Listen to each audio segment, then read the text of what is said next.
Hey guys, welcome to my channel. My name is Atif Iqbal और आज हम reaction देने वाले हैं एक वीडियो पे जो कि मुझे काफ़ी लोगों ने रिक्वेस्ट करी थी। वो है प्रोजेक्ट शिवोहम ज्ञानवापी को लेके। ज्ञानवापी का टॉपिक जो है मैं बहुत ज़्यादा कवर कर रहा हूँ। मैंने एक ऑलरेडी वीडियो बनाई थी, काफ़ी लोगों ने देखा है, पसंद किया। आप जाके उसको देख सकते हैं ज्ञानवापी के ऊपर कि मेरी क्या ओपिनियन है। I as an Indian Muslim, I as an Indian, what do I think about Gyanvapi, उस पर आप जाके देख सकते हैं। ये एक प्रोजेक्ट शिवोहम ज्ञानवापी पे रिएक्शन है मेरी video, and this is a message to the project Shivoham channel कि अगर आपको लगता है कि ये वीडियो रिमूव कर देनी चाहिए, so do let me know before giving me A copyright strike. लोगों ने रिक्वेस्ट करी, मुझे आपका चैनल अच्छा लगा बहुत ज़्यादा, तो मैंने ये वीडियो पिक कर ली। अगर आप स्ट्राइक मारना चाहते हैं उससे पहले एक बार मैसेज ही कर देना या कमेंट में लिख देना, मैं वीडियो हटा दूँगा। मैं ऐसे ही कह रहा हूँ, इसीलिए मैं लोगों से कहता हूँ कि प्लीज़ ऐसे रैंडम वीडियो पे रिएक्शन रिक्वेस्ट मत भेजा करो। मुझे अर्निंग का कोई शौक़ नहीं है, सारी अर्निंग ले ले, पर काफ़ी कितनी बार लोग स्ट्राइक भेज देते हैं जिससे आपका चैनल बहुत ज़्यादा डेंजरस पोजीशन में आ जाता है। So anyway, I am pretty sure कि ये नहीं करने वाले। आई थिंक जो इनका चैनल का मोनोलॉग है, जिस तरीके से रन करते हैं, that's very amazing, and I hope कि ये वीडियो उन्होंने बहुत अच्छी बनाई होगी। आई थिंक इनकी मैंने वीडियो कुछ साल पहले मैंने इनकी एक वीडियो देखी थी, मैं भूल रहा हूँ, क्योंकि जब मैं इनके चैनल को ब्राउज कर रहा था तो आई सॉ कि मैंने एक इनकी वीडियो देखी हुई है, आई थिंक रामायण या किसी के ऊपर। तो let's go watch this video. I hope कि मुझे अच्छी लगे और आपको भी अच्छी लगे, और इन मैं आपको फीडबैक दूंगा what this video is all about, what do I think. And please subscribe my channel, follow me on Twitter, Instagram and Discord. सबका लिंक आपको डिस्क्रिप्शन में मिल जाएगा। चलो फिर स्टार्ट करते हैं। 3, 2, 1 गो।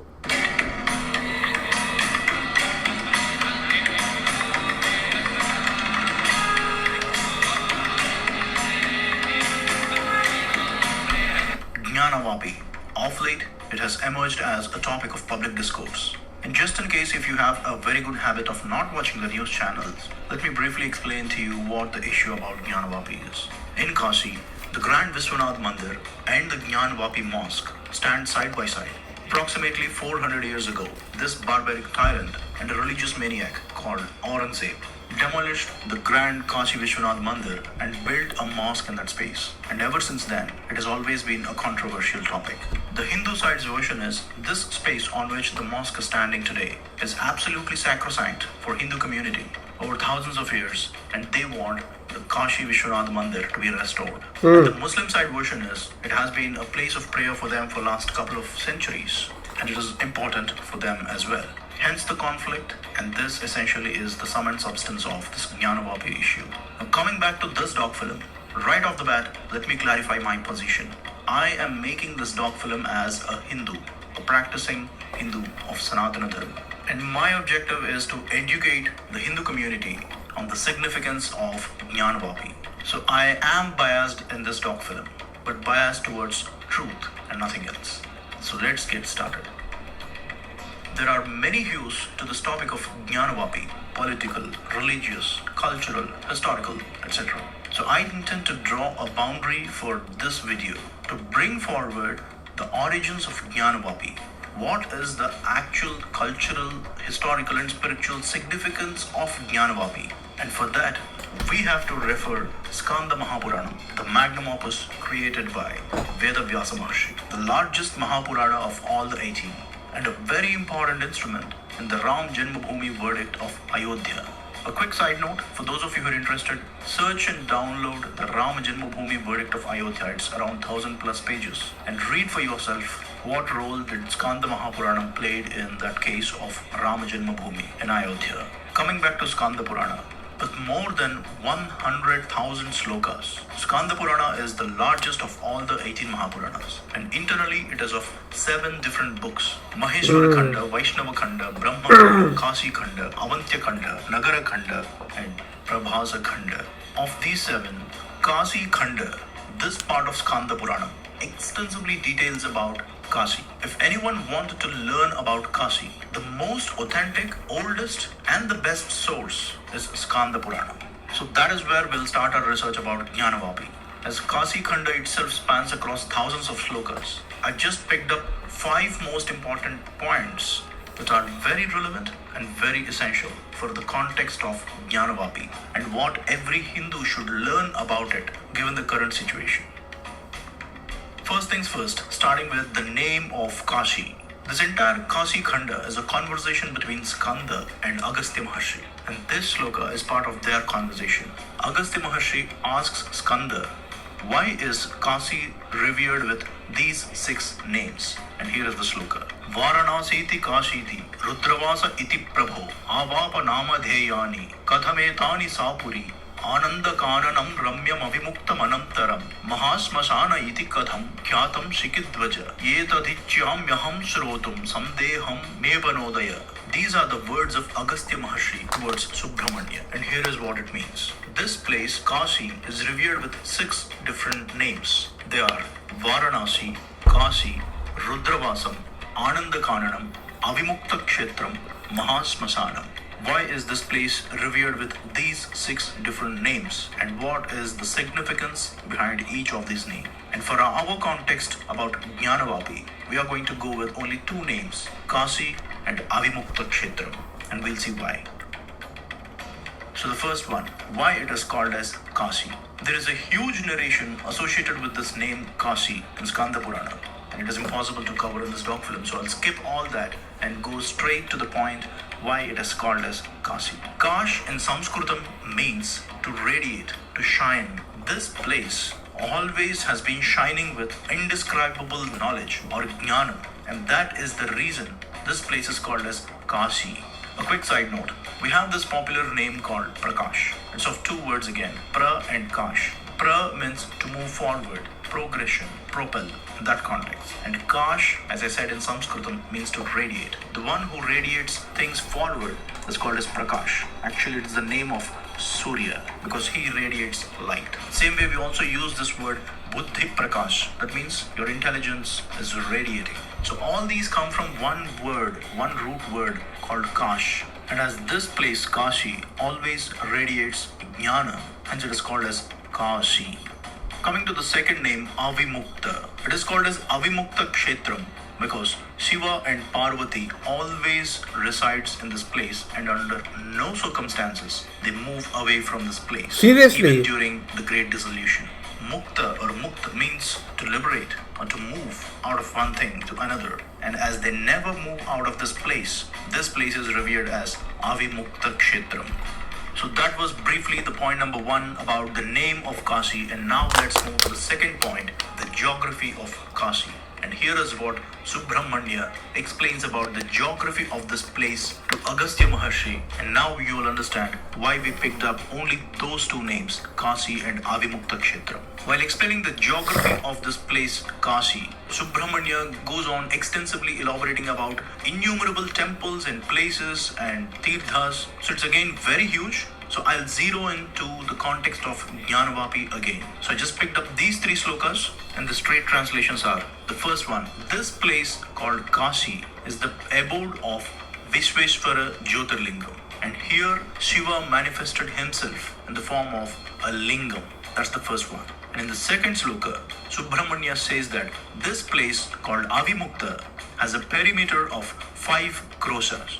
Even today in Varanasi, this perimeter is very well defined and revered.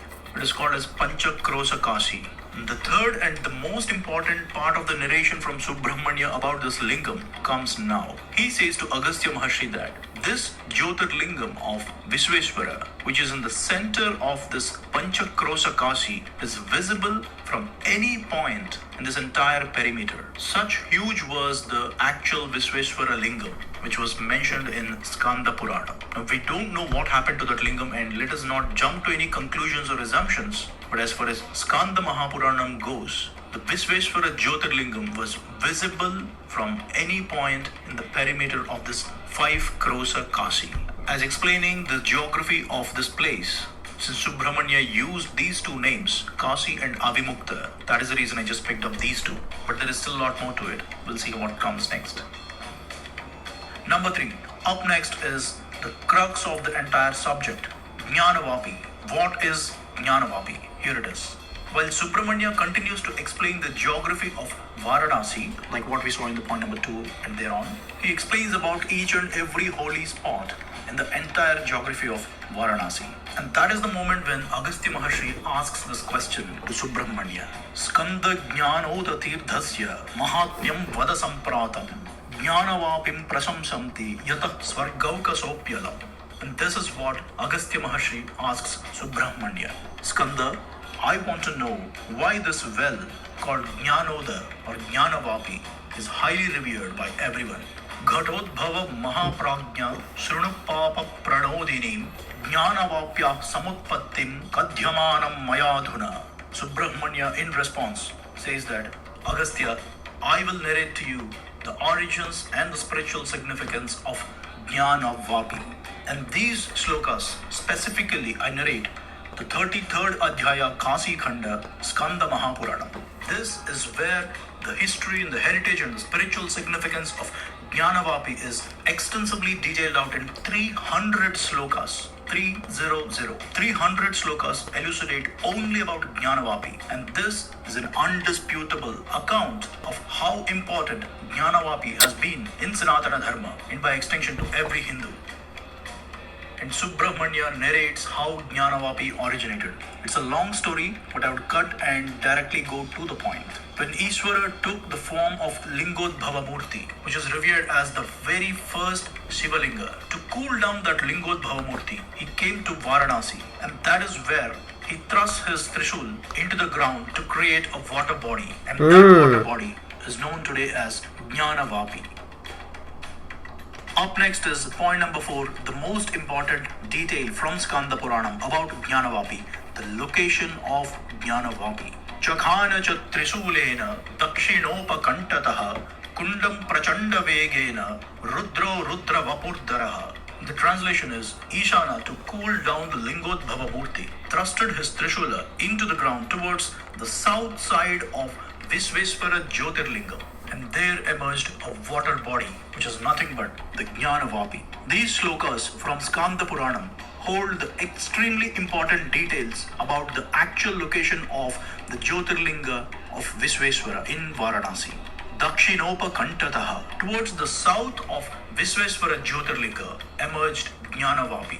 Now today, if you see the map, where is Gyanavapi and where is Visvesvara Mandir today? And many of us know that this was constructed just 500 to 600 years ago. But the actual Visvesvara Jyotirlinga Mandir is towards the north side of Gyanavapi, which could be potentially in the area of the current Gyanavapi Mosque. And this temple, historically, which has been proven that the Islamic tyrants like Lodhi to Aurangzeb, they destroyed the grand Kashi Vishwanath Jyotirlingam Mandir. If we really want to know the truth, the most ancient and authentic scripture, Skanda Puranam, Kashi Khanda, that will give us the right details about the accurate location of the Visvesvara Jyotirlinga. Up next, fifth and the last one, the significance of Gyanavapi. Jnana Rupoha Mevatra Dravya Murtim Vidhayacha Jadya Vidvamsanam Kuryam Jnanopadeshanam. These are the words of Visvesvara himself. And here is what he says. I myself assume the liquid form or the water form and shall destroy Jadyam, which means ignorance, and impart Jnanam, which is the right knowledge. This well is highly revered as the manifestation of Ishvara himself. And the antiquity of Avimukta is so much that it is even elaborated in Mahabharata, maybe a couple of hundreds of times over the 18 Parvas. Like this, the significance of Gyanavapi is very well elaborated in the entire Kashi Khandam. It is all in all called with 3 different names: Sivathandavasthotram, Gyanavapi, and Gyanoda. So that is a very brief outlook and account about Gyanavapi from the most authentic source, which is Skanda Mahapurana. The reason I made this doc film is to raise awareness in people about the significance of Gyanavapi, and even more than that, people should understand the significance of the location, which is north of Gyanavapi, the real location of the grand Kashi Vishwanath Jyotirlingam Mandir, which was demolished by the barbaric tyrants like Aurangzeb. So just to reiterate the actual references, Skanda Mahapuranam, Kashi Khandam, Gyanavapi. chapters 33 and 34. That is where the real truth lies deep. Actually, I wanted to conclude the video अच्छा काम right किया here है. itself with the references, but I just want to take it a step further, taking into the agony of millions of Hindus after these arguments of Shivaling versus fountain. And here is my position on this. In the same compound, hardly at a distance of 100 feet max, continuous abhishekas of milk and honey being performed to Vishwanatha Jyotirling in the Golden Temple. And on the other side of the 100 feet, another Shivaling is lying in the pool of water where people are washing their feet. As soon as I heard this news and watched it on the TV, I really felt so happy looking at this extreme dichotomy. And what came to my mind are the words of Ravanasura. These two Shivalingas, one lying in the pool of water where people are washing their feet, and the one under the Golden Temple, both demonstrate the epitome of Shiva Tattva. And I had a smile on my face to see that how Ravanasura's words became a reality. And these are the words of Ravana Brahma. Drushad vichitra talpayor bhujanga maukti kasrajor garistha ratna lostayo suhrud vipaksha pakshayo trunara vinda chakshusho prajamahi mahendrayo samam pravartayan manah kada sada sivam bhaje. This is a snippet from the Sivathandavasthotram written by Ravana Brahma. And the translation is, Shiva who has equanimous vision towards the entire humanity. He who treats a blade of grass and a grand lotus flower alike. He who treats most precious gems and a stone alike. He who treats a snake and a garland alike. When will I be able to worship him? And especially these words that I highlighted. Garistha Ratna Lostayo. Garistha Ratna means great and grand gems. Lostayo means stone. Whether you decorate him with the great grand stones, the precious gems, or you just put a block of stone on him, he treats them alike. And that is what I personally felt to experience the real Shiva Tattva with these two lingas. Garistha Ratna Lostayo Samam Pravartayan Manah Kada Sada Sivam Bhaje. I would like to conclude this short doc film on Gyanvapi with the motto of the Honorable Supreme Court of Bharat. What you're seeing here is the emblem of the Honorable Supreme Court of Bharat. And here is what it says. Yato dharmas tato jayaha. These are the words of Sri Vedavyasa Maharshi taken from Mahabharatam and adopted as the supreme motto of the Honorable Supreme Court of Bharat. Where there is dharma, only there can be justice. All the wishes and prayers and hopes of 1 billion plus Hindus in Bharat and across the world to deliver justice to the grand Kashi Vishwanatha Jyotirlinga Mandir lies at the feet of the Honorable Supreme Court of Bharat. And let us hope that Yato Dharmas Tato Jayaha will finally prevail. I have one request for you. For the first time in this channel Project SHIVOHAM, after producing 60 plus doc films, for the first time with folded hands, I have one request towards you. Please share this video. It has to reach masses to make people aware about the real history, heritage and the spiritual significance of Gyanvapi, and even more important than that, the grand Kashi Vishwanath Jyotirlinga Mandir, which is yet to be restored. Fully adhering to the constitutional process, let us hope that justice will prevail. Kindly share this video with as many people as possible. Go to Skanda Puranam, read the references, understand for yourself. I will produce this doc film very soon in Telugu and Hindi as well, so that the outreach can be much higher. Again, I request you, please share this doc film with as many people as you can and let the truth prevail. And speaking of truth, Satyameva Jayate, the national motto of the Republic of Bharat. We all know only part of it. The full sentence. Alright, the video has been over. Video को बहुत अच्छे से explain करा है, थोड़ी historical facts बताई है, सारी चीज़ें बताई है, और जो भी है इन्होंने कहा कि वज़ू करके पैर धोते थे वहाँ पे। मैं आपको ये बता दूं कि वज़ू खाने में आप जब पैर धोते हो, ये इसको बेसिकली कहते हैं ओपन वज़ू खाना, जहाँ पे पानी आता रहता है और आप आउटसाइड की तरफ बैठ के वज़ू करते हो। तो जब वज़ू करते हो तो उसके बीच में एक नाला जाता है, ड्रेनेज सिस्टम, जो कि बाहर जाता है। तो जो पानी आप उठाते हो ना पॉन्ड से, आप हाथ धो के बेसिकली आप नाले में डालते हो, और फिर वो, क्योंकि ये ऐसे मैं मॉस्क में जा चुका हूँ जहाँ पे पानी ऐसे टाइप का, तो पैर धोना, पैर उसके अंदर, ये लॉजिकल गलत है। ये तो बिल्कुल एक तरीके से इस बात का कोई लॉजिक नहीं है, बट हाँ लोग धोते थे, ये चीज़ें गलत है। I as a Indian Muslim, मैं ये चाहता हूँ कि ज्ञानवापी मस्जिद को दोबारा दे दिया जाए हिंदू भाइयों को, बहनों को, ताकि वो अपना वहाँ पे ग्रैंड एक मंदिर की फॉर्मेशन कर सके। यही चीज़ मैंने अपने वीडियो में ही बोली है, यही चीज़ मैं यहाँ ही बोलता हूँ, उनको दे देनी चाहिए। सुप्रीम कोर्ट फैसला सुनाए, उनको दे और एक अच्छा सा भव्य मंदिर यहाँ पे बने। आई होप कि आपको ये वीडियो अच्छी लगी, और अच्छी लगी है ज़रूर कमेंट सेक्शन में जाके बताना। मैं आपसे मिलता हूँ नेक्स्ट वीडियो में, तब तक के लिए टेक केयर और अपना ध्यान रखें।